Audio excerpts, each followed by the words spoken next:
Lahat nga raw ng makasalubong ng 12 anyos na si KitKat dito sa Cadiz sa Negros Occidental, nanlalaki ang mga mata. Ang magkabila niya kasing mata, parehong kulay blue.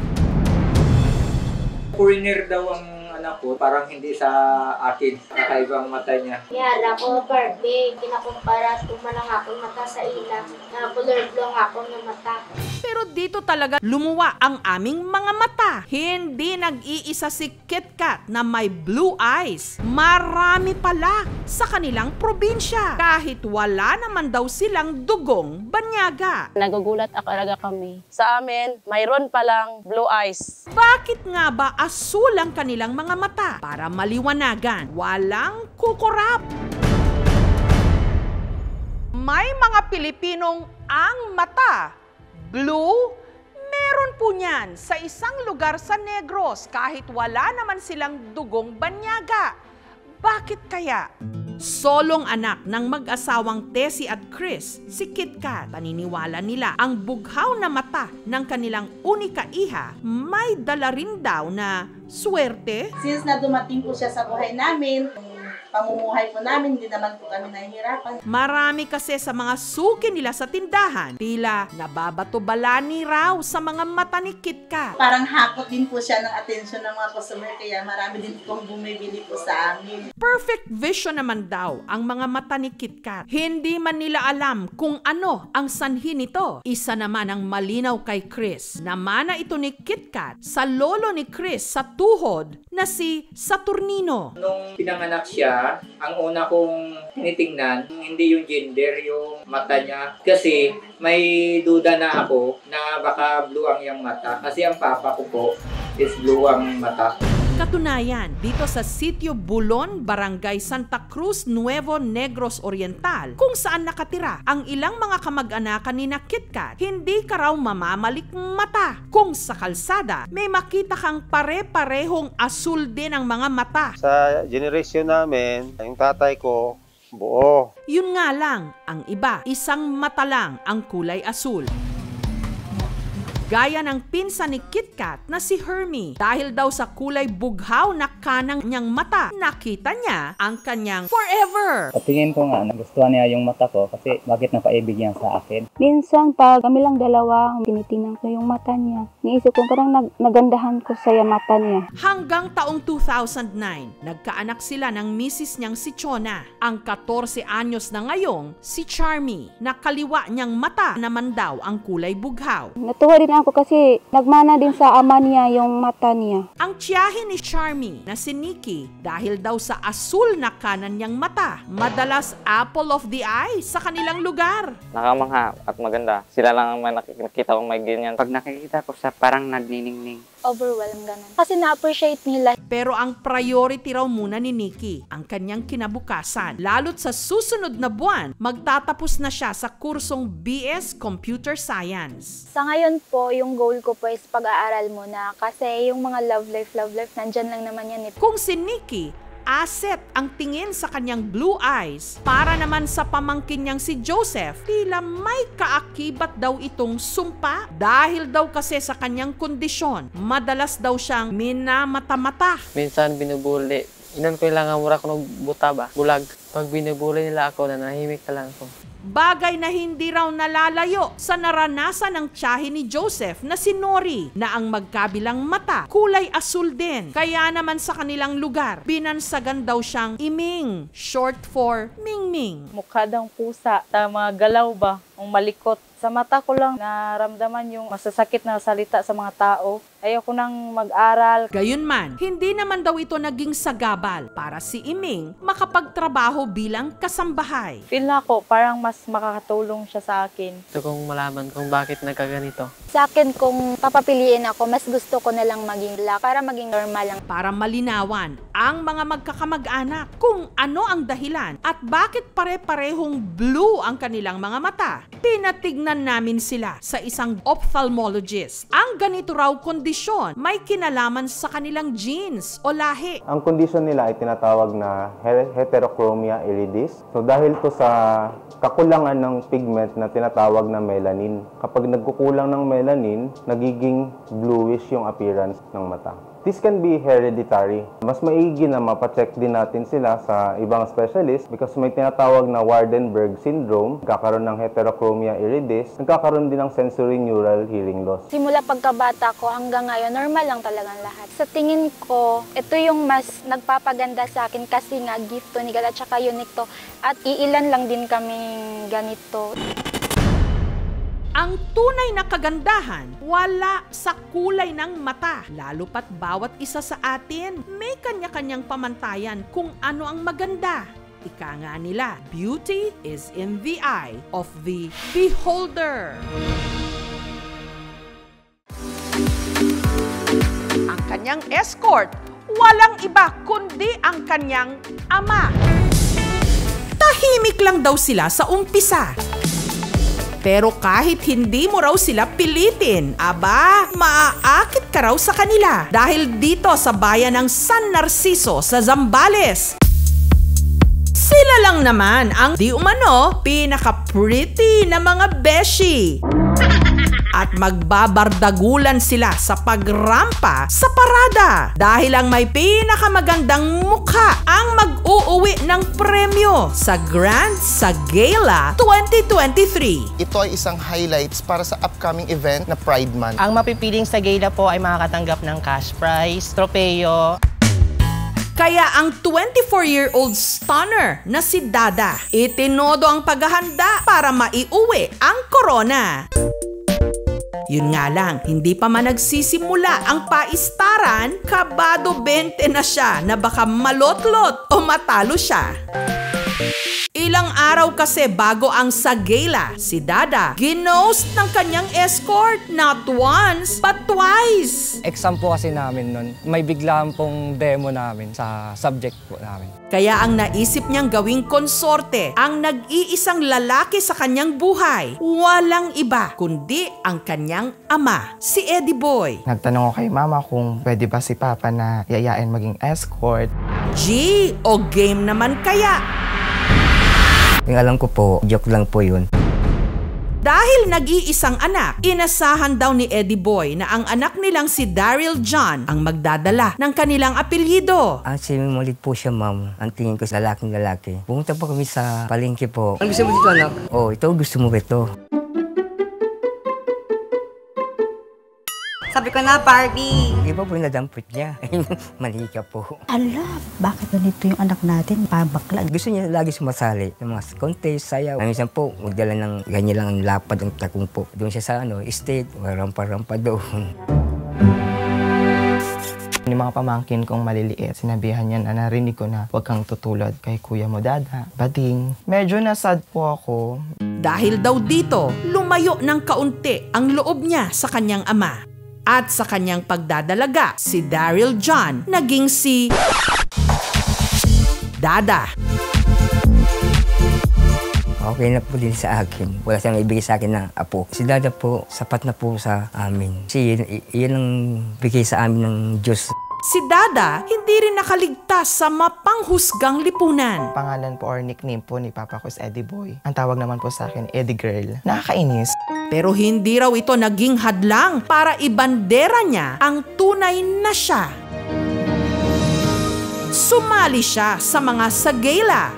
Dahil limited nga lang po yung time, nagtulong-tulong po kami magkakaibigan para mairas yung saga. Sabi ko sa kanya, Pa, mag-prepare ka na. Ang sabi niya sa akin, hala, hindi ko alam, papasok ako. Hindi ako nakapagpaalam. Ang tanong, sisipot kaya si tatay? Ngunit ang anak ay anak, kaya si Eddie Boy lumiban sa trabaho para eskortan si Dada.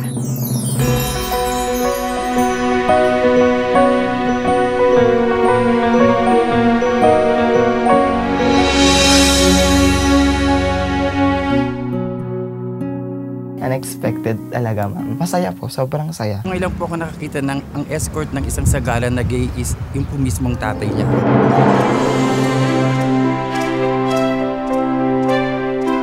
Special po sa akin yung araw na yon. Sumaya ako. Pero sa pagandahan sa sagala, Luz Valdez o talo si Dada? Corona na para sa akin yung makasama mo yung tatay mo na naglalakad, na ikaw yung papartneran niya sa sagila.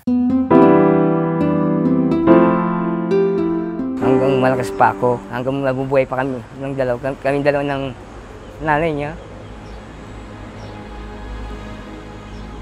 Bigyan siya ng magandang buhay. Huwag hintayin na siya ng panahon. Bibigay ko kasi ang tungkulin ko sa pamilya bago sa akin. Sila muna po. Sa anak ko, sa asawa ko. Sila muna mauuna. Sobrang nakaka-proud. Hindi na ako makakahanap ng magulang na katulad nyo. At nahihirapan ako pag isa sa inyo yung biglang mawala.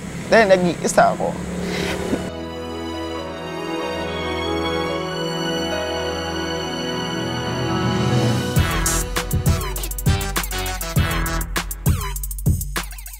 Ang mga sumasagela, kalimitang gwapo at makisig ang konsorte, ang beshi namang ito, proud pa ring rumampa kahit solo flight siya. Walang escort, walang arko, ang meron lang siya ang kanyang pride flag. Ang beshi sa viral photo, si Carmina. Carmina from the land of Pilmo, Pilnya, Pilnatla, Philippines! Mag-isa na lang siya sa buhay. Wala na po yung mother ko tsaka father ko. Kinamatay po ng nanay ko is kidney failure. Then my father, tuberculosis. Sa edad niyang 51 anyos, si Carmina aminadong NBSB o no boyfriend since birth. Jack? Ay wala pala. Magja-jackin po na lang ako.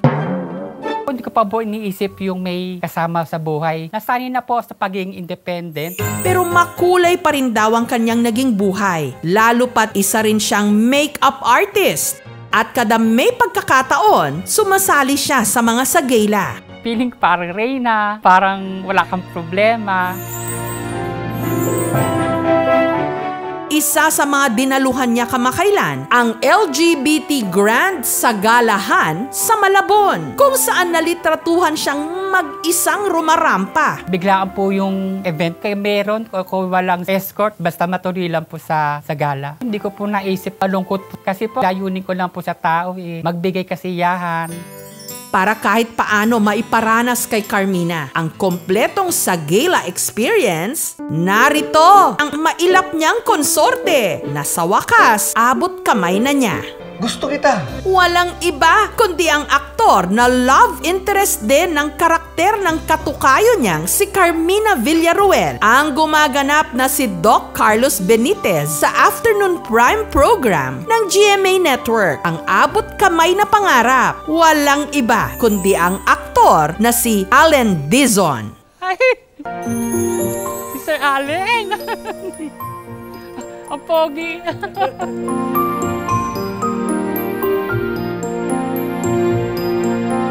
Thank you po. Kumusta, Carmina? Mabuti naman po. Kasama tayo sa taping kanina, di mo ako nakita. Hindi ko pa expected. Every year, sumasali ka pero wala kang escort. Opo. Oh, no, dito na yung escort mo. So tayo meron pong escort. Pogi po ni Allen. Papad po kayo lagi sa Abot Kamay. Ayan ang partner ko dito ngayon, si Carmina Villaruel, si Lynette. So ikaw ngayon si Lynette. Ayaw kita mapahamak. Nung ngayon kumapahamak ako. Lynette, because I care for you. Hindi mo nararamdaman yun? Na gusto kita? Gusto rin kita. Nice. Maraming salamat po. Hindi ko po talaga inaasahan ito.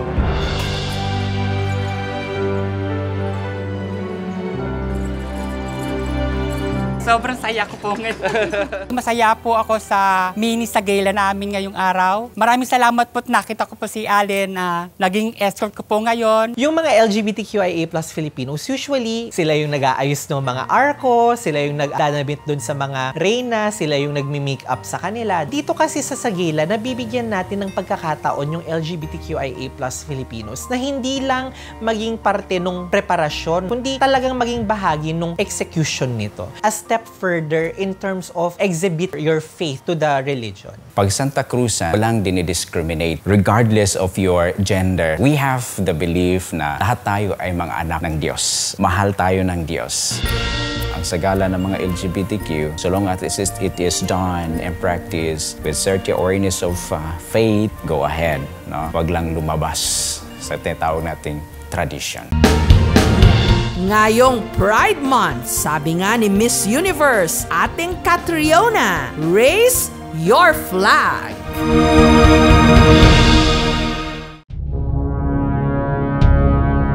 Kopra ang ikinabubuhay ng marami nating mga kababayan sa kanayunan. Pero sa Masbate, ito rin ang naging mitya para ang isang 3 taong gulang na bata nasunog at nalapnos ang balat. Kahit pamangkin lang daw ni Ricky ang 3 taong gulang na si Adrian, itinuturing daw niya itong tunay na anak, kapantay ng pagmamahal niya sa kanyang panganay na si Nene. Madalas silang mag-selfie ni Adrian, panay din ang tambay sa tabing dagat. Ako po ang nagpakuan po sa kanya na papa po, tawag mo sa ako na hanggat saan maliit pa siya. Masayang masaya din ako na kahit pa paano napamahal yung bata sa akin at saka napamahal din ako sa kanya. Kaya hindi raw lubos matanggap ni Ricky na ganito ang mangyayari sa kanyang anak-anakan.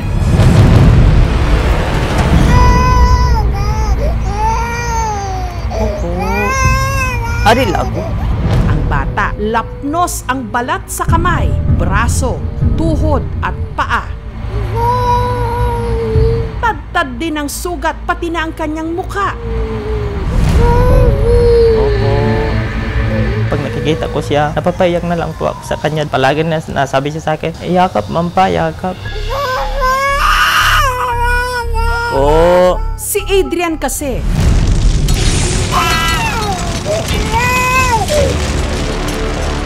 aksidenteng nahulog sa nagngangalit na siga sa isang koprahan sa bayan ng Uson sa Masbate.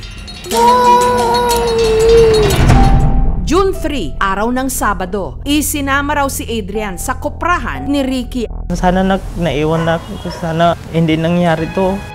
Kaya si Ricky, walang ibang sinisisi kundi ang kanyang sarili sa sinapit ng kanyang anak-anakan. Sa pagtatrabaho sa koprahan, itinataguyod ni Ricky ang pamilya. Binabayaran siya ng 25 to 30 pesos kada kilo ng kopra. Kami ang malaglag, kami ang magbibiyak, kami ang tatanggal ng laman at saka kami magluluto. Yung may-ari, titimbang, babayaran ka kung magkano. Buong araw siyang nagkopra nung araw na yon, hanggang sa abutan na siya ng dilim. Wala na yung baga niya. Kaso lang po, sa sobrang gatong ko na malalaking kahoy, kaya malalaki pa yung mga apoy.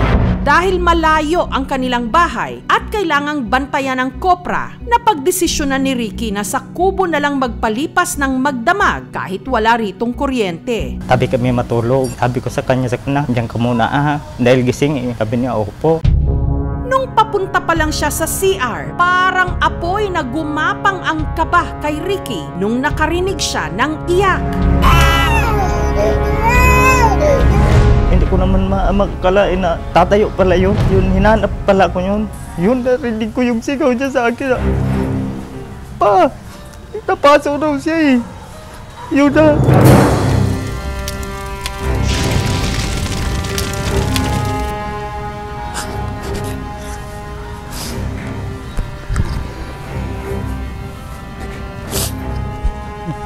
Yung pagkikita ko sa bata, doon sa apo nakadapa. Yun, tumalo naman ako kagad at saka binuhat ko yun. Humingi din ako ng tulong yung may-ari ng kopra. Sabi niya, sige, puntahin natin yun. Pupuntahin ko yung kapatid mo. Ang Kawawang si Adrian, agad isinugod sa Masbate Provincial Hospital na 1 oras pa ang layo mula sa kanilang bahay. Si Adrian nagtamo ng 3rd-degree burn. Mahigit 1 linggo na ngayong nakakonfine sa ospital. Halos sariwa pa ang kanyang mga sugat. Pulang-pula pa rin ang kanyang mukha dahil sa pagkakasunog. Ang kanya namang paa, binti at kamay, balot ng gasa. Kaya halos hindi na rin siya makagalaw. Sana, Lord, wag mo naman kunin sa akin yung bata. Dahil nalagaan ko naman yan na mabuti. May mababaw at may malalim. Lahat ng balat niya dun sa parte ng katawan na yon, sunog na lahat yan. Kailangan natin palitan o tapalan ng bagong balat. Yung parte na 2nd degree, kadalasan linis-linis lang. Usually, ang first aid naman sa scalp burn is palalamigin mo yung exposure niya. Lilinisin yung sugat at lalagyan ng tamang cream or ointment at babalutin ng malinis. Sa mga ganitong pasyente, right from the start, hindi na first aid ang kailangan nyo dito eh. Ang kailangan, maidala ka agad sa ospital. Nitong Biyernes ng hapon, si Adrian pinayagan na ring ma-discharge ng doktor sa ospital.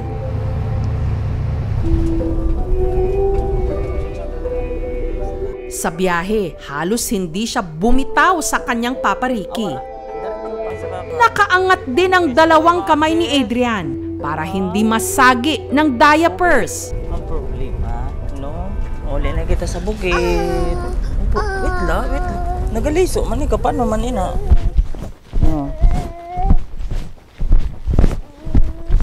Kailangan pa nilang maglakad paakyat sa kanilang kubo sa loob ng halos kalahating oras. Opo, didi na lang.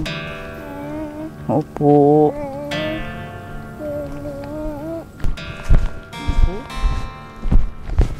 Ayan. Opo. Uy.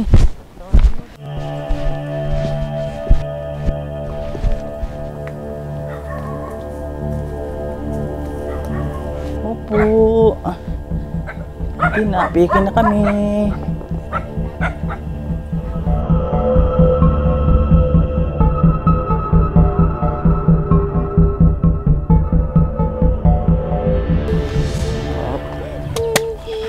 Ingkod maayo. Ingkod maayo ha. Pagdating sa bahay, tuloy ang paglilinis nila ng sugat. Opo. Malinisan po Malinisan siya. Malinisan. Kaya pag di siya linisan, mabaho na siya. Ang labis daw na ikinadudurog ng puso ni Ricky. Ay, sorry. Sorry po. Sorry na. Ay, yun na ni Papa. Sa tuwing naririnig ang palahaw ng iyak ni Adrian, tuwing nakakanti ang kanyang mga paso. Hop. Ay. Anay paga. Ay, huwag mo gani pahida natin. Si Adrian hindi mapigilang maiyak at manginig sa lamig habang nililinisan ang kanyang mga sugat. Para malinis na siya. Kadali lang. Lamigan na. Gas man ako. Okay, para dili lang magpilitanan kayo, no? Okay na, Sinonoy, okay na. Pero nasaan nga ba ang mga magulang ni Adrian?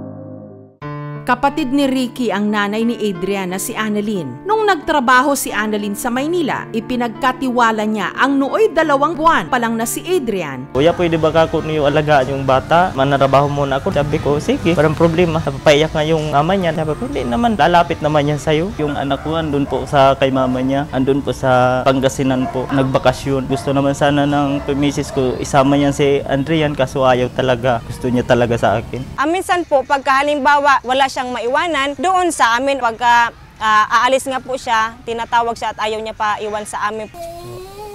Sige. Kamay na Papa. Pero ang pansamantalang responsibilidad ni Ricky sa bata, tila biglang naging panghabang buhay. Nito kasing Enero, ang ina ni Adrian na si Annalyn, biglang namatay dahil sa alta presyon. Wala naman na silang balita kung nasaan ang tatay ng bata, kaya si Ricky inako na ang pagiging ama't ina sa bata. Ay, mahal na mahal ko po yun si Andre po. Sabi ko na, alam mo naman ako, wala naman akong pinag-aralan. Sabi ko, sana paglagay mo, huwag mo akong gayahin dahil pag ginaya mo rin ako, tingnan mo, andito lang, magsasakang bukid lang talaga tayo. Wala tayo mapaghanapan ng magandang trabaho. Nasagot lang din yung bata sa akin. Opo. Ha? Mula noon, sanggang dikit na raw ang dalawa. Kahit pa sa trabaho ni Ricky, sa koprahan, laging nakabuntot si Adrian. Kaya hindi matanggap ni Ricky ang nangyari sa kanyang pamangkin o anak-anakan habang nasa pangangalaga niya. Dito po yon, ng gabi na po nakahiga po si Andrian. Andito naman po ako. Dito po yung bata pala dumaan. Punta rito sa dinalagyan ko na po ng kwan. Hinintuan ko na ng pag-apoy. Ito po yung damit po ni Andre, yung pagkakuha ko sa apoy. Ito po nga, butas-butas po. Yung po na nakadapa po siya sa apoy. Sa tagal na po nagsama-sama siya sa akin, hindi ko naman po na-expect na magaganon po yung mangyayari. Palagi ko naman siya naiwanan. Pero dahil sa nangyaring aksidente, may pananagutan nga ba ang kinikilalang magulang ni Adrian na siya pamanding nag-aalaga at nagtataguyod sa kanya? Kung in the event na merong pagpapabaya from the guardian, merong liability. Kung halimbawa purely accident, syempre wala naman pong liability. Sa ngayon po, accident, tsaka pwedeng i-explore pa din namin kung ano pa yung mga possibilities or circumstances na nag-lead po doon sa injury po ng bata. Aksidente nga po yun. I-explore pa rin natin kung meron bang available po na responsible adults na pwede pong mag-care sa bata na within the family. Naniniwala tayo na yung bata is safe talaga doon sa family niya. Pero paano nga ba maiiwasan ang ganitong mga aksidente? Ang bata kasi, ang kondisyon na lagi niya nag-explore. I can provide cordon o kaya inform other people within the household na mayroong ganitong klaseng activity that may cause and may lead to injury. Practically, hindi niya nilagyan ng protection that this can cause an incident. Pinapangako ko po na titigilan ko na magkukupras. Akala ko kasi yung kahit marangal yung ginagawa namin na mapakain ko sa Andrian ng maganda. Yung pala, isang pagkakamali mo pala, buhay pala yung kapalit. Magpapasalamat sana ako kung may makatulong. Utang na loob at saka yung buhay talaga na Andrian talaga may makatulong naman sana. Yun lang hinihingi ko. Ang Municipal Social Welfare Development ng Uson nagbigay ng mga gamot at grocery. Magagamit nyo pambakal sa bulong no, sa bata na halip po sa hospital. Ma'am, maraming salamat po sa inyo po. Rito po nandito po sa Uson kahit pa paano makabili na po ako ng gamot sa bata. Halimbawa, kailangan follow-up check-up, pwede mo po darahon, igumakita ang doktor po, Didi. Kailangan namin silang kausapin. I-explore natin sino yung adults na pwedeng mag-attend no, sa bata habang si tatay ay naghahanap buhay. Habang ang aming programa, nagbigay ng mga gamot at grocery. Si Ricky, masinsinan ding kinausap si Adrian para humingi ng tawad sa batang itinuring na niyang tunay na anak. Sorry ha, kung dili siguro sa ikaw na akong gibiyaan si tunog gabi, dili siguro mangyari sa imo ha. Ayo si Papa, sorry no? Ha?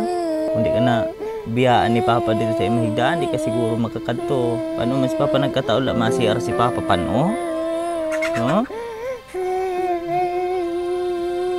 Laban ba ya kami Papa?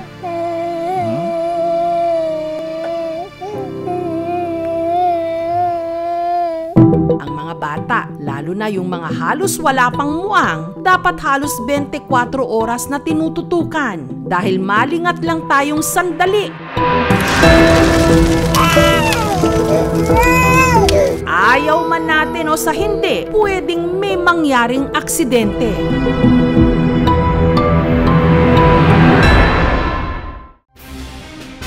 Kahit nung panahong sinasakop pa tayo ng mga banyaga, umailan lang na ang ating lahi sa sining sa katauhan ng pintor na si Juan Luna na ang isa sa mga pinaka-importanteng obra kamakailan lang nahanap makalipas ang mahigit 100 taon.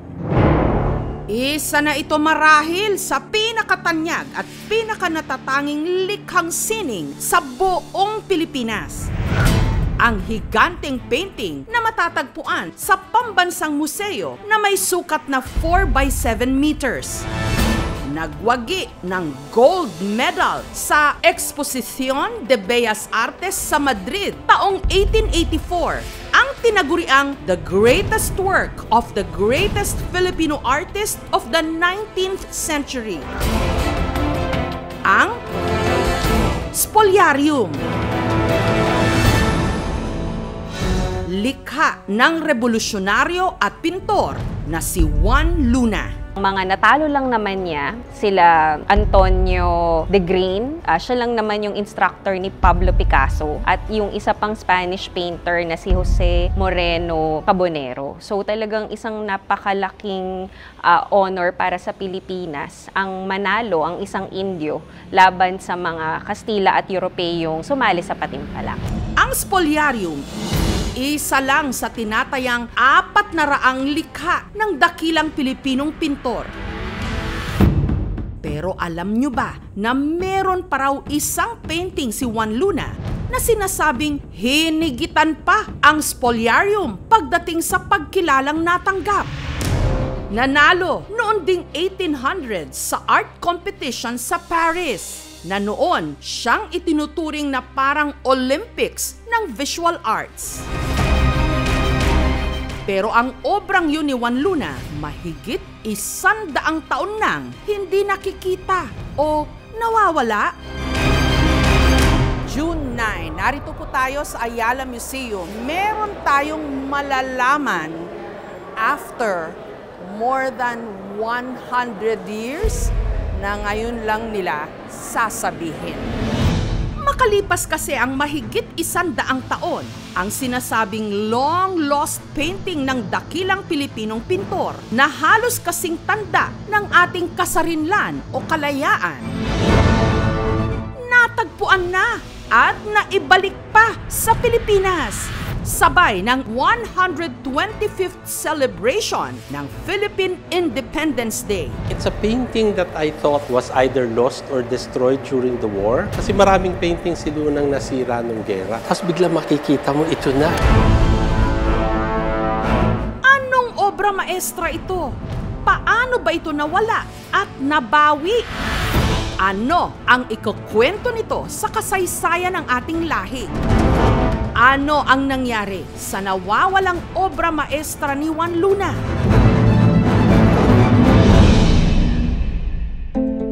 Ipinanganak si Juan Luna taong 1857 sa bahay na ito sa Badok, Ilocos Norte, na isa na rin ngayong museum.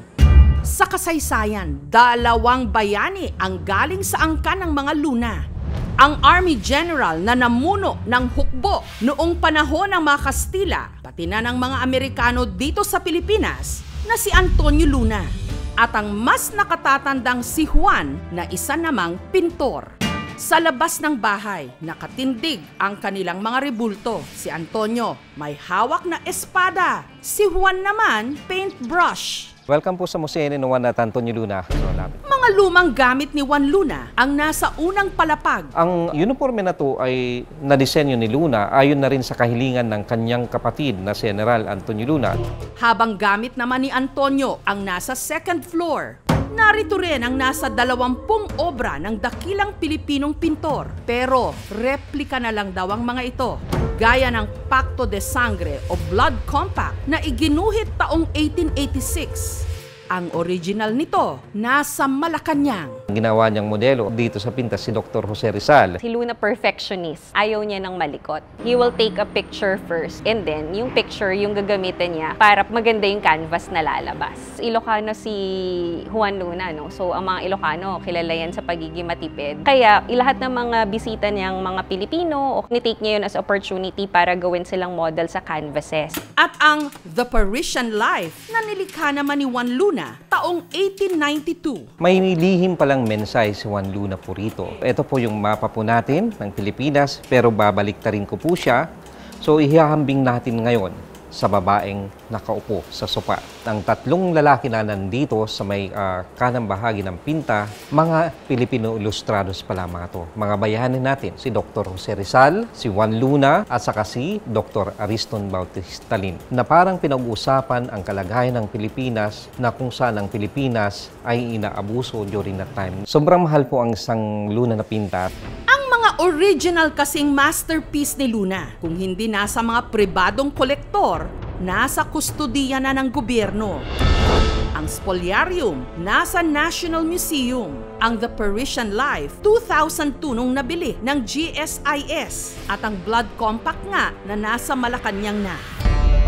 Ang isa pang panyag niyang obra ang The Death of Cleopatra nasa ibang bansa, pagmamay-ari ng Spanish government. Nanalo rin ito sa isang international competition. Ang tanging hawak na lang ng mga Luna ngayon ang dalawa sa mga nauna niyang mga obra. Itong dalawang painting nito, ginawa ni Luna during the time na parang scratch paper ito. Yung wood nito, yung takip ng kaha ng tabako. Early 1900s, nasa possession na ng family namin ito. Sa mga obra ni Juan Luna, may isang tila sa mga kwento na lang nabubuhay. Wala kasing may alam kung saan ito napunta. Ang natitirang pruweba na lang. Ang black and white na lithograph na ito, nakuha noon sa kanyang art studio sa Paris. Dito makikita sa kanyang kanan ang isang malaking painting ng isang Roman wedding.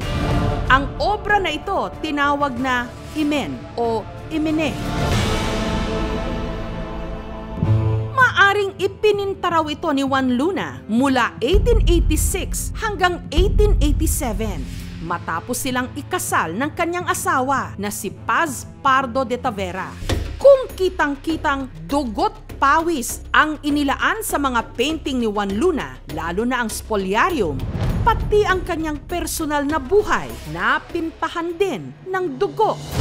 Setyembre 1892, ayon sa kasaysayan, nabaril at napatay ni Juan Luna ang kanyang misis na si Paz, pati ang kanyang biyanan na si Doña Juliana. At ang itinuturong dahilan, pagseselos, no? Crime of passion yung naging kaso kasi 6 months siyang nakulong sa France. At ang umugong noong haka-haka, isa ang painting na ito sa di umano mga ipinasunog ng mga Pardo de Tavera, ang pamilya ng kanyang misis.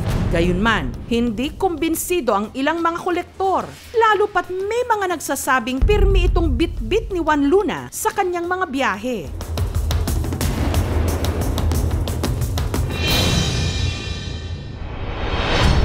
Luna spoke to the world best. Kaya ang kolektor at may-ari ng Leon Gallery na si Jaime Ponce de Leon ang naging misyon, hanapin ang sinasabing nawawalang painting na sinimulan nila 15 taon na ang nakararaan. Kung saan-saang bansa raw sa Europa siya nakarating para lang hanapin ang pinaniniwalaang nawawalang painting. Hanggang taong 2014, nakatanggap si Jaime ng tawag. And was told to be on the doorstep of a certain aristocratic home in a European city by 10 a.m. sharp. Doon na tumambad sa kanya ang nawawalang obra maestra ni Juan Luna na mahigit 1 siglo o 100 taon nang hinahanap. Walang iba kundi ang pinta sa kanan ni Juan Luna sa lumang litrato o lithograph na ito. Ito na nga ang Imen o Emine. Pero hindi katulad ng dati niyang mga obra na sentro ng atensyon ng mundo. Ang obrang ito, nakatambak lang daw sa bodega nung kanilang nakita.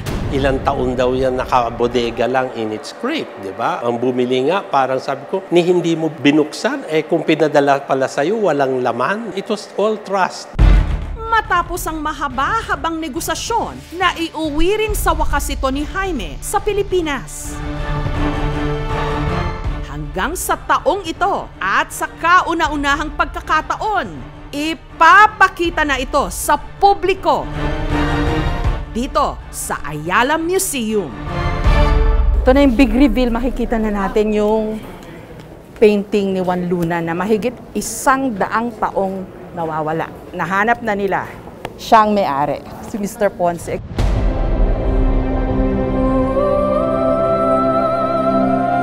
Oh my God!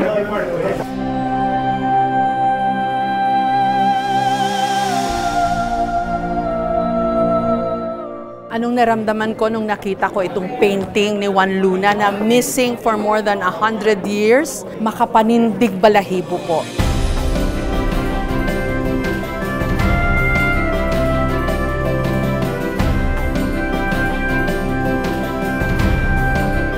Yung spoliarium, dark. Itong painting na ito, mukhang ipininta niya nung panahon na masaya siya. Ang paksa nito ay ang kasalang Romano tungkol sa kapalaran ng mga bride and groom. Makikita ninyo sa painting, may 2 kambing. I-offer nila tapos bubuksan nila yung bituka. Doon nila makikita kung ano ang mangyayari doon sa pagsasama ng couple. Makikita rin natin doon, may isang maliit na pagong na para sa mga Romano ay isang simbolo ng love and fertility. Nandun yung bride, yung mother-in-law, tapos may 10 bridesmaids. Sa pagkakaalam ko, ginawa ni Luna ito during the time when kakasal siya kay Paz Padre Tavera to commemorate the most important part of his life, getting married. Paano mo nahanap itong painting na ito? Ang daming mga leads na pina-follow, mga pinto na kinakatok para makabigay ng more information. Parang about spy this. novel? Parang spy novel. Kasi of course, lahat ng collector may gusto nito kasi it's pinaka-importante na work ni Luna. So, again, the question, kanino mo nakuha ito? Private owner from a museum? Aristokratang bahay sa Europe. Yun lang ang pwedeng ibigay. Matipid sa detalye. It was a race to find it, but a race no one would share the map to the Grail. Sa speech mo kanina, you call this the Holy Grail. Para lang sa mga manunood natin, paano mo ba ipapaliwanag ang kahalagahan nitong painting na ito? Yung Spolarium, it's a gold medalist yon, pero sa Madrid. Madrid kasi sa province in terms of sa art. Ang Paris is parang Olympics. Ito yung nag-iisang artwork ni Luna na nagkaroon ng bronze medal. Para siyang panglarong pambansa yung Spolarium, pero ito Olympics, no? So ito yung nagbibigay talaga ng honor sa atin. Did you have any sentiment when you saw it? Isang masterpiece na talaga makikita lang sa mga black and white photo. But to see it in color, the size, the finish. One Luna na One Luna. I wish I was alone in this room para I could just spend time. Any chance of this painting making it to the National Museum? I'm joking with Mr. Ponce de Leon na ready commit to receive it if he wants to send it over. But seriously, Jessica, we would love it to be on public view. Charlene, it's good to see you here. Ano reaction nyo dito sa missing painting ni One Luna? Breathtaking, napakaganda, at dapat talaga makita. The fact na inuwi na siya, so nakakatawa. Hindi siya nagdala ng sandata, sumakay ng kabayo. Hindi siya ganong klase. Pero kilalanin din natin bilang isa sa ating mga bayani. Dahil nung panahon na yon, ni-represent niya ang Pilipino. Yes. Kumbaga para siyang nanalo ng Miss Universe at higit pa. Lumalabas dito na we are a very talented and beautiful race. Mabuhay yung Filipino artist. Ang Beth ordinary Filipinos would probably receive news about this na, okay, so may bagong painting si One Luna na nadiskubre. Uy, maganda. Then it stops there. Ang importance ni Luna, hindi lang dahil he's the greatest Filipino painter of the 19th century, but in modern terms, what Luna did in the 19th century is what Lea Salonga's doing in West End and Broadway, what Manny Pacquiao did in the boxing rings of Las Vegas, what Hidilyn Diaz did by winning an Olympic gold to show us the Filipino capacity for greatness. Pwede rin tayo maging bayani. Kung meron man daw maligaya na sa wakas na ibalik na sa Pilipinas ang obrang ito ni One Luna, walang iba kundi ang apo sa tuhod ng pintor na nabigyan din ng pagkakataong masilip ang painting. How does it make you feel? Makes me feel proud, one, to be a Filipino, and next, to be a Luna. Yung inyo pong family wala nang balak mag-claim dito po sa painting na ito? No, I think it's better left to our museums. Para sa bayan na ho talaga ito? Yes, for the Filipinos. Ang imen o emine ni One Luna narito na sa ating piling para masaksihan nating muli ang lawak at lalim din ng talento ni One Luna at kung gaano kahusay ng ating lahi.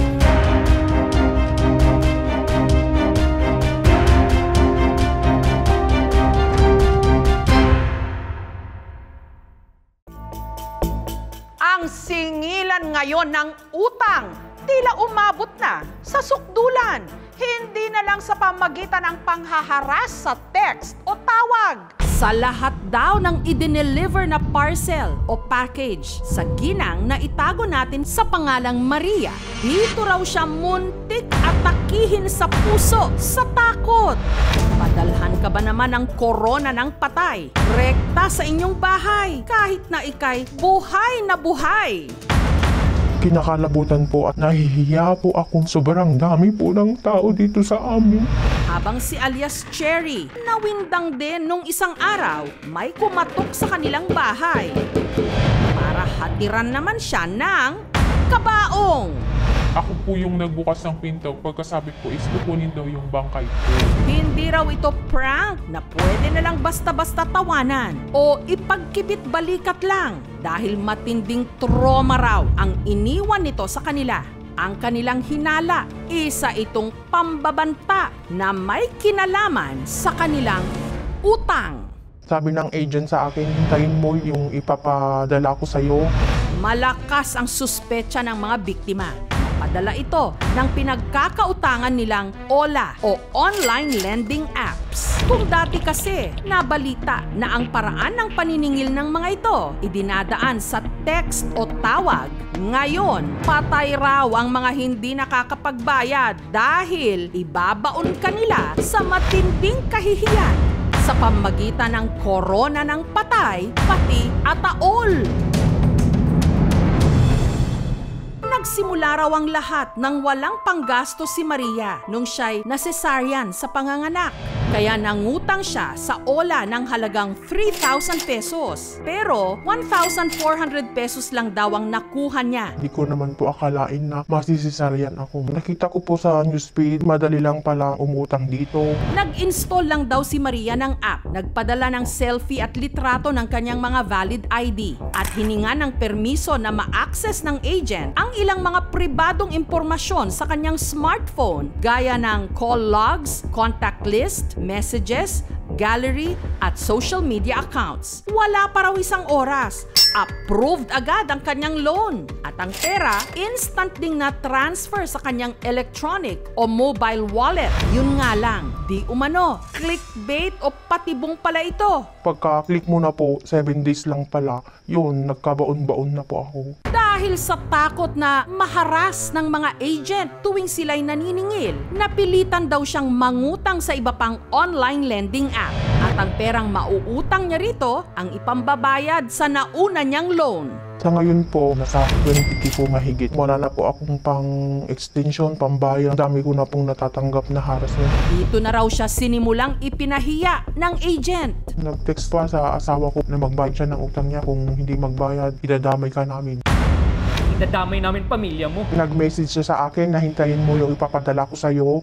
Hanggang sa ang pagbabanta, tinutuo nung si Maria nakatanggap na nga ng korona ng patay. Na COD o cash on delivery pa. May nakakabit pang ribbon kung saan nakasulat pa ang kanyang pangalan. Nahihiya po ako at sobrang dami po ng tao dito sa amin. Hindi ko na po alam ang gagawin ko. Gulantang ka, bigla may dumating na bulaklak ng patay. Ano ba yan? Sino ba patay dito? Plano naman daw talaga ni Maria na magbayad ng utang. Ang problema, 6 na buwan na raw siyang walang sweldo matapos niya itong i-advance nung nanganak siya noong lamang Disyembre. Kulang pa po yung utang ko sa kanila, yung pamamahiya sa akin. Lalo na yung pinadala niyang corona, sila po ang magbabayad sa akin. Sobrang lungkot ko po ang ginawa niyo sa akin, pamamahiya.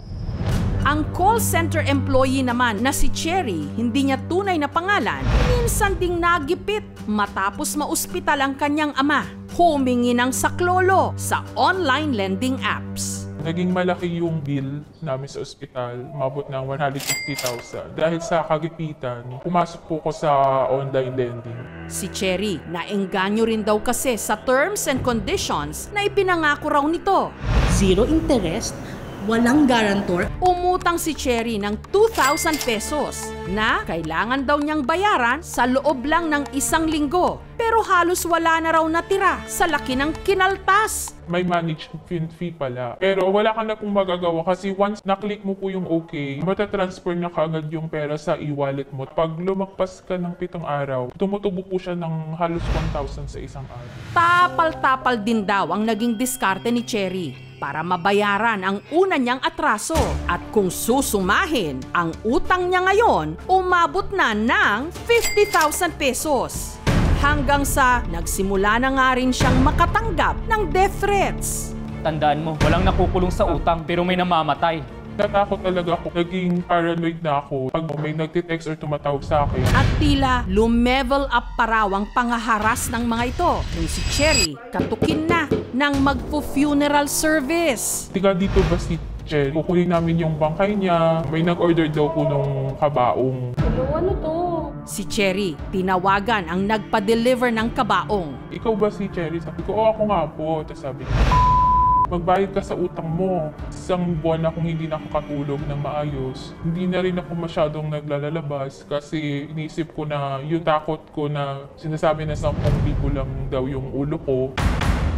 Si Maria at Cherry, parehong miyembro ng isang support group ng mga biktima ng harassment mula sa OLA agents. Ang pangalan ng kanilang grupo, United OLA Victims Movement. Grupo na itinatag ng isa ring biktima ng OLA na itago natin sa pangalang Kikay. Nag-start siya last year. Nasa 5 na po ang nasubukan kong lending app. Doon na lang umiikot yung sahod ko. Sa tapal-tapal, bayad, reload, hanggang sa nalunod na po. Tinawagan lahat ng contacts ko. Ginulo nila. Tinawag kong scammer, tulak ng droga, estapador. Ang gusto ko na lumubog sa lupa sa sobrang hiya. Ang nararanasang harassment mula sa mga naniningil na OLA agents, mariing kinokondena ng grupo, lalo't wala raw ito sa kanilang napagkasunduan. Meron pong terms and condition yung OLA application pero hindi po nasama doon na lahat po na nasa phone book i-access nila. We thought na kaya nila kinukuha yung social media namin para ma-verify na totoong tao kami pero hindi po kasama sa terms and condition na harasin ang contacts namin. At hindi raw lahat ng miyembro ng kanilang grupo nangutang sa mga OLA. Ang ilan kasi nadamay lang daw matapos makuha ang kanilang contact numbers sa mga kakilalang nag-loan. Ginawa daw akong guarantor pero hindi ako aware na guarantor pala ako ng tao na yun. Parang isa sa mga modus, wala akong binigay na any identification or wala akong pinirmahan. Na-stress din ako dahil halos sa araw-araw nagte-text.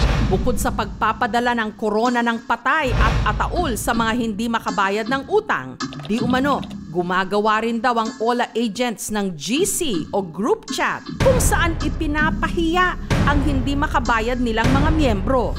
Kaya para labanan ang mga nang-iipit sa kanila at para makatulong sa ibang mga biktima ng pangaharas, si Kikay nagtalaga rin ng mga kung tawagin GC cleaners.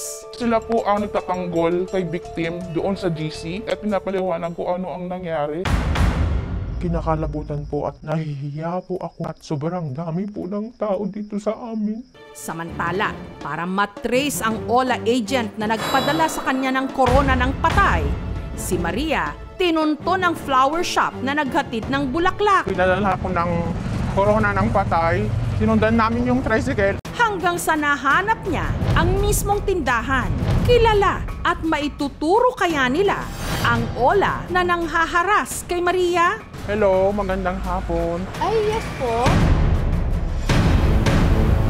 Level up ngayon ang paniningil ng utang ng mga tinatawag na OLA o online lending apps. Kung dati sa text at tawag sila ng haharas, Tandaan mo, walang nakukulong sa utang pero may namamatay. ngayon ang mga hindi makabayad ng utang, pinadadalhan pa ng ataol. Ako po yung nagbukas ng pinto. Pagkasabi po is kukunin daw yung bangkay ko. At korona ng patay.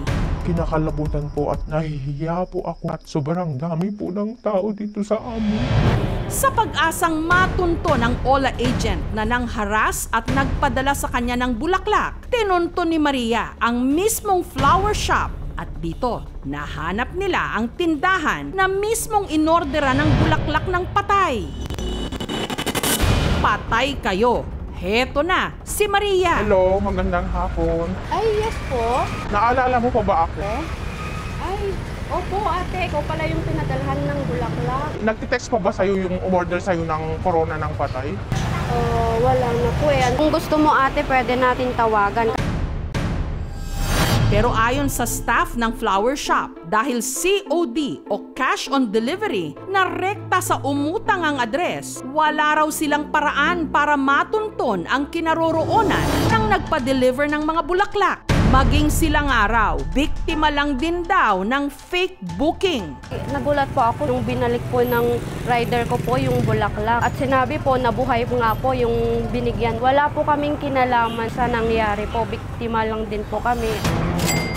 Meron silang maaaring paglabag doon sa tinatawag natin na Data Privacy Act. Oras na ma-disclose mo yan, hanggang 2 milyon. Mali para sa isang lending company na kapag hindi makasing, magbubuk ka, papadala mo siya doon sa address niya ng parang threat. Kasi ito po yung isang paraan din ng pamamahiya. Sa Revised Penal Code, may tinatawag tayo na slander by deed.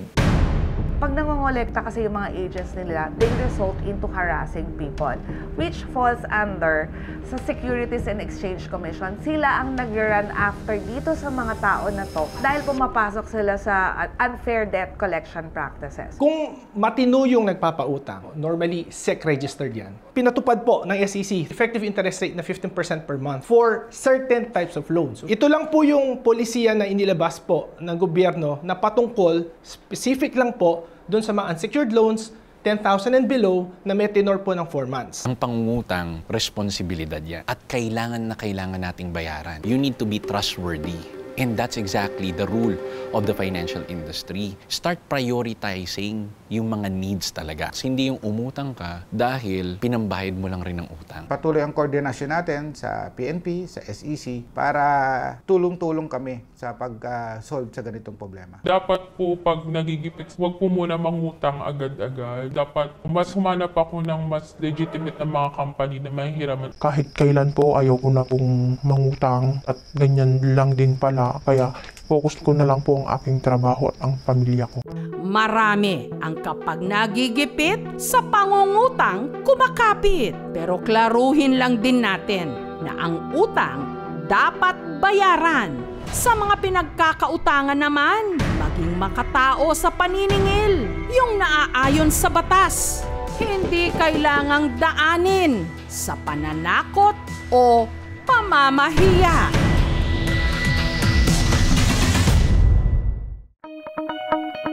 Tinaguri ang Good Samaritan ng Marinduque na ang naisip na pagtulong mamigay ng libreng gamot. May sakit ka ba o ang sinumang miyembro ng iyong pamilya at umaaray ang iyong bulsa sa presyo ng gamot? Kung pwede lang sanang libre ang mga ito, ang suntok sa buwan na hiling na yan. Aba, kahit paano raw, panakanakang nararanasan ng ilang taga-BOAC sa Marinduque. Meron daw kasi ritong isang butika na kapag suswertihin ka, ang bibilhin mong mga gamot mapapasayon ng libre. Libre na nga niyang gamot mo na yan. Wala ka na abayaran.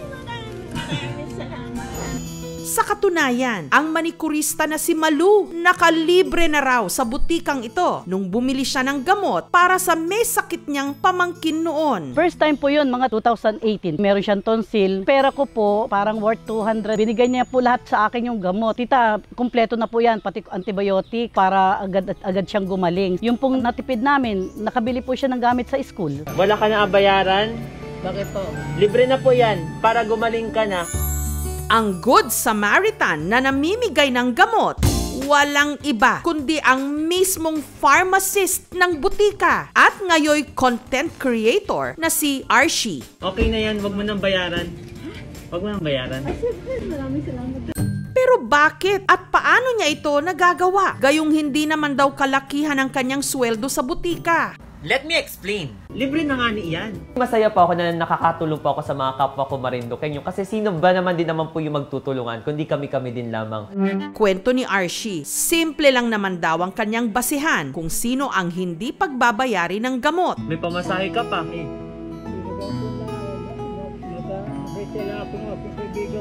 O sige, okay na pwede. Nakikipagkwentuhan muna ako sa kanila para nalalaman ko yung background ng kanilang buhay. Through gut feeling na parang alam ko kung paano kilatisin yung isang tao, kung nagsasabi ba siya ng totoo. Ang may Parkinson's disease at osteoporosis na si Lola Cecilia, sa 5,000 na buwan ang pensyon lang ng kanyang mister umaasa. Doon lahat ako sobrang hirap po talaga ng pag ako'y nagkaroon ng atake na ubusan ako ng gamot, wala ka nang magawa. Minsan po, nagatulog na lang ako para mapahinga. hanggang sa naligaw daw siya sa butika kung saan nagtatrabaho si Archie. Ang biniling gamot ni Lola Cecilia, inabot daw ng halos 700 pesos. Nung nakapag-ayos na siya ng gamot ko at naabutan ko ng bayad, doon ko po lang nalaman na libre yung aking gamot. Ere po, huwag mo nang bayaran yan. Okay lang. Sige po, libre ko na sa iyo yan. Paano kita mapasasalamatan? Nag-iyakan na kami. Sige, huwag ka na po umiyak at mag-iyakan pa dito dalawa. Talaga pumulog ng langit sa amin yun. Paano nga ba nagsimula ang magandang adhikaing ito ni Archie? Let me explain. Pagka-graduate ng BS in Pharmacy at pagkakuha ng kanyang lisensya, si Archie agad daw nagtrabaho.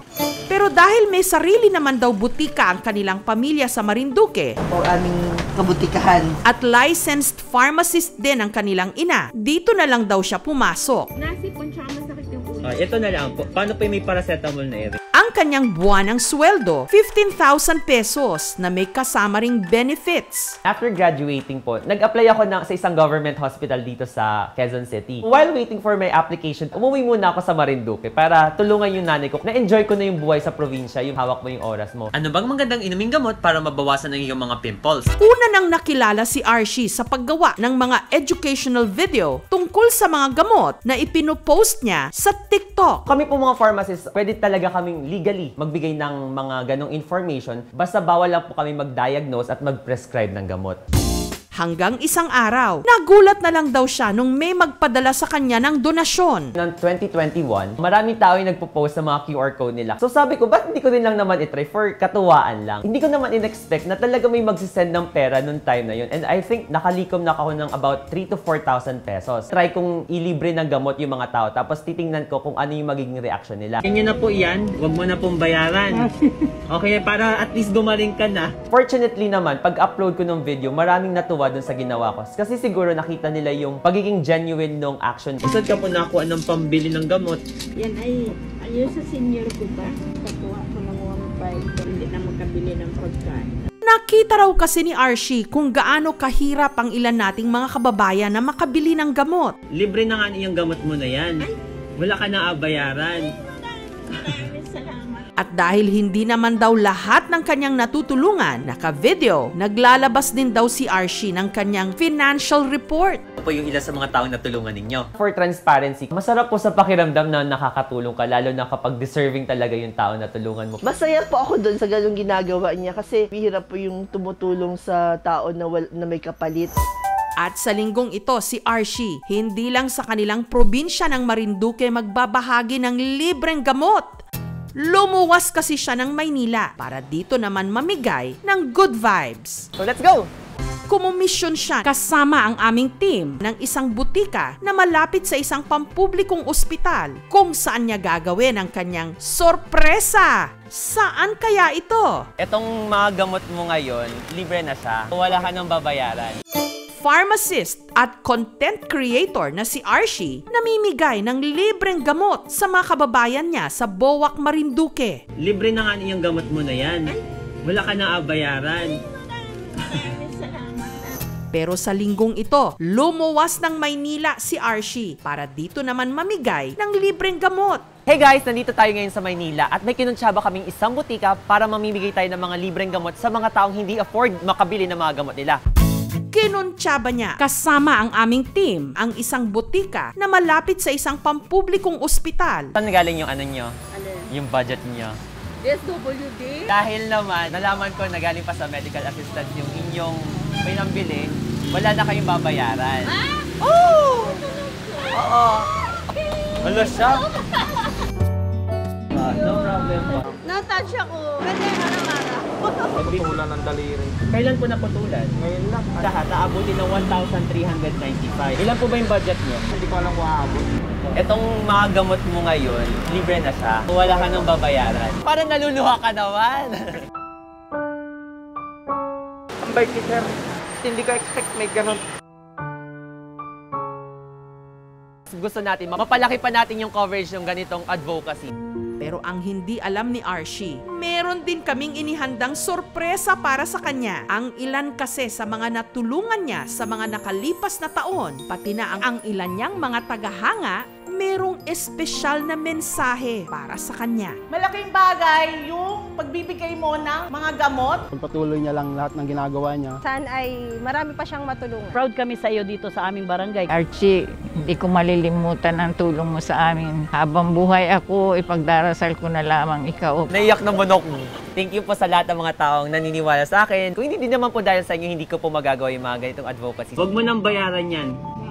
Okay lang. Sige po, libre ko na sa iyo yan. Tulog ka ng langit. Kung hindi din naman po dahil sa mga donations ninyo, hindi ko naman din po magagawa yung mga ganitong pamimigay ng libreng gamot. 85% ng ating pinambibili ng gamot ay nanggagaling sa ating pocket. Nagiging luxury ang pagbili ng gamot. Kasi syempre, uunahin mo yung mga pagkain at para sa pambayad ng kuryente. Ang Cheaper Medicines Act ay para magkaroon ng better access sa mga gamot. Marami tayong mga tinatawag na primary healthcare facilities, medical assistance for indigent patients, yung mga diagnostic workup, yung mga gamot, lahat po ito libre. Yung pambayad mo kanina, o yan po, pambili mo na lang ng bigas ninyo. Again, limitado lamang po yung funds na meron ako. Hanggat may taong nagtitiwala at willing mag-lend ng tulong nila, magko-continue tong advocacy na to. Sana dumami pa ang mga katulad ni Archie. Wala ka na bayaran? Bakit po? Libre na po yan, para gumaling ka na. Pero sana rin, mas magmura ang mga gamot. Mas mainam din kung mas accessible ang mga gamot o mas madaling mabibili o makukuha ng mga may sakit. Lalo na sa mga malalayong lugar na hanggang ngayon naghahanap ng lunas. 16 na taon nang patay ang isang lola sa Pagadian City sa Zamboanga del Sur. Pero nung minsang nabuksan ang kanyang libingan, nagulat na lang ang lahat nung ang bangkay nito buo pa rin at hindi naagnas dahil di umano sa taglay nitong bertud. Para makatipid sa gastusin sa pagpapalibing sa yumao nilang kapatid, si Gemma nagdesisyong ilibing ang kanyang ate Tessie sa puntod ng kanilang inang si Elizabeth na namatay 16 na taon na ang nakararaan. Kulang ang pera namin, i-double na lang namin sana. Yung buto niya, ilagay namin sa cellophane, saka doon na lang namin din ilagay yung eldest namin. Pero nung ipinahukay nila ang puntod ng kanilang ina, para akong kinabahan. Laking gulat nila sa tumambad sa kanila. Kadami ko nang naukay ng ito, ngayon ako nakakita ng ganun. Mahigit 1.5 dekada kasi mula nung namatay at inilibing si Elizabeth, ang mga labi ng matanda tila hindi raw pinaglipasan ng panahon. Personal nakita ko, parang natulog lang. Bagong patay pa lang. Hindi na luspat si mama, yung pula. Pulag balik ko daw? Ang suot nitong damit, parang bago pa rin. Ang balat na nanatiling makinis. Parang namula yung skin niya sa mukha.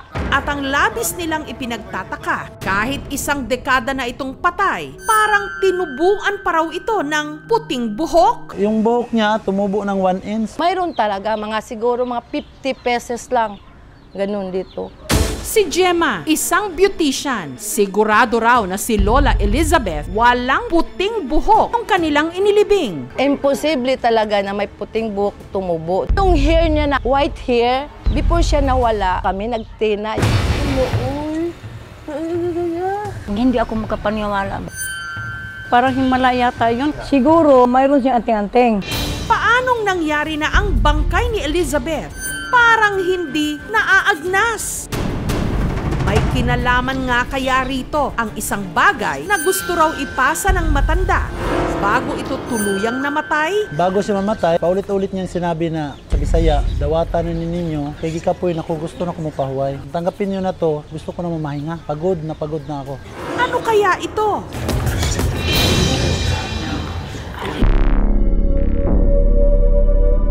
dating manggagamot sa kanilang lugar sa Pagadian, Zamboanga del Sur, si Lola Elizabeth. Maraming nagpunta sa bahay namin, lagnat, kilay, at saka yung mga engkanto ba? Isa sa mga naging pasyente noon ng matanda, ang kapitbahay nilang si Reynaldo. Si nang sabit, mananambal man yan. Yung mga kasukasuhan ko, sir, at saka yung parang buni, mga 1 linggo, gumaling. Meron din daw itong ginagamit na Biblia, rosaryo, at isang maliit na libreta na naglalaman ng dasal na nasa wikang Latin na siya raw inuusal ni Lola Elizabeth sa tuwing siya'y manggagamot noon. Kahit na may sarili kaming pamilya, yung mama ko punta-punta sa kaming lahat mga kapatid. Pero taong 2007, ang nooy 75 anyos na si Lola Elizabeth na diagnosed na may cancer. Nasaktan kami at saka nagtaka kami bakit makakancer siya. Alam namin na manggagamot siya, alam namin na mayroon siyang hinahawakan na anting-anting. Bakit nga siya nakakancer? Hanggang namatay na nga ito. At kamakailan nga lang, nung hinukay nila ang labi nito.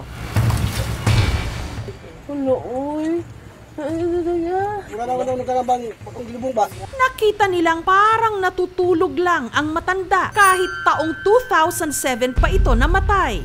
Iyak ako sa masaya kasi nakita ko yung buhay na yung mukha niya parang hindi nawala. Bakit kaya ganito? Ano kayang ipahiwatig ni Mama sa amin?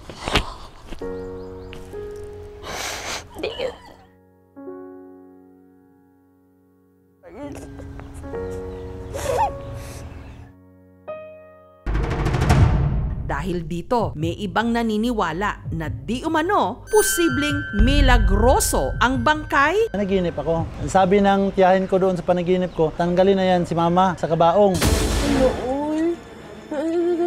May mga taong nagsabi, Mar, baka pwede ka nang manggamot. Ilagay mo na lang yung lola mo doon sa bahay nyo. Malaking palaisipan sa kanila kung bakit magpahanggang ngayon parang buhay na buhay pa rin at natutulog lang si Lola Elizabeth. At dito nila naalala na ilang minuto bago ito nalagutan ng hininga. Pilit daw itinataas nito ang kanyang kamay. At parang may kung ano raw iniaabot sa kanyang mga kaanak. May gusto siyang ibigay dati. Ano kaya ito? Ito kaya ang dahilan kung bakit tila hindi raw matahimik ang matanda? Ano ba talagang ibibigay mo? May agimat siyang ibibigay sa mga apo niya. Bangkay ng isang dating mananambal o manggagamot sa Pagadian City sa Zamboanga del Sur, hindi naaagnas kahit na mahigit 1.5 dekada na mula nung ito'y namatay. Iyak ako sa masaya kasi nakita ko yung buhay na yung mukha niya parang hindi nawala. Ano kayang ipahiwatig ni Mama sa amin? Ang itinuturong dahilan ng kanyang mga kaanak ang parang iniaabot daw nito sa kanila ilang minuto lang bago ito tuluyang nalagutan ng hininga. Bago siya mamatay, paulit-ulit niyang sinabi na sa Bisaya, dawatan na ninyo, kay gikapoy na ko gusto na kumupahuway. Tanggapin niyo na to, gusto ko na mamahinga. Pagod na ako. Ayon sa paniniwala, ang iniaabot daw sa kanila ng matanda, di umano, bertud o agimat. Pagto, basin ka to mo dahilan nga wa siya naagnas, tungod ato iyahanggi daladala nga walay mindawat nga anak o ako. Noong unang panahon, mga pamilya ng manggagamot. Kasi ipinapasa nila yung galing, yung mga dasal, at saka yung amulets na tinatawag natin, no? Yung mga simbolo, bato, o kaya yung papel. Talagang laganap ang paniniwalang ito. Pero nung tinignan naman daw nila noon ang kamay ng kanilang ina, wala naman daw itong kung anong laman. Wala man kami nakikita. Siguro, ibig sabihin niya, tanggapin niyo na siguro na mawawala siya. Sa kanila ring pagkakaalam, wala naman daw itong naiwan na bertud o anting-anting. Ang lahat daw kasi ng mga gamit nito sa panggagamot, isinama nila nung inilibing ang matanda. Sa pamilya namin, pag may nawala, isasama talaga lahat ng mga bagay na mga importante sa kanya. Isa pa sa ipinagtataka ng pamilya, maliban sa hindi naaagnas ang bangkay ni Lola Elizabeth, kung paanong tinubuan pa raw ito ng puting buhok kahit mahigit 1 dekada na itong patay. Yung buhok niya tumubo ng 1 inch. Imposible talaga na may puting buhok tumubo. Yung hair niya na white hair, before siya nawala, nag-tina. Ayon sa forensics expert, ang buhok na nakita sa ulo ng matanda, posibleng dati na raw nandun mula nung ito'y ilibing. Hindi posible na tumubo pa yung buhok, no? Ang explanation po doon ay natuyot yung ating scalp. So, ang nangyayari, lumalabas yung buhok. Nakalubog doon sa skin natin. May explanation naman dyan ng siyensya. According doon sa statistics, mas mataas ang posibilidad na mag-mummify at hindi mag-decompose kapag namatay ka ng mataas na yung edad mo. Doon sa environment, katulad dito sa Pagadian City ito, mainit yun, malapit sa dagat. Yung area, tuyo at ang lupa, mataas ang posibilidad na mag-mummify ito.